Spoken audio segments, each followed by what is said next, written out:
লাখ টাকার চাকরি ছেড়ে অরুণ যোগীরাজ নিজের হাতে গড়ে তুললেন অযোধ্যার রামলালার মূর্তি।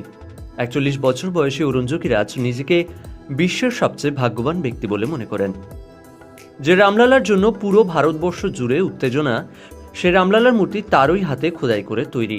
3টি মূর্তি নির্বাচন করা হয়েছিল, তার মধ্যে অরুণ যোগীরাজের 51 ইঞ্চির রাম মূর্তিটি বেছে নেওয়া হয়েছে।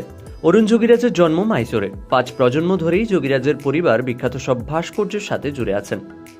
একসময় মাইসোরের রাজা অরুণ যোগীরাজের দাদু থেকে মূর্তি কিনতেন। ছোটবেলা থেকেই ওনার ভালোবাসা ভাস্কর্য তৈরিতে। ওনার পড়াশোনা MBA নিয়ে।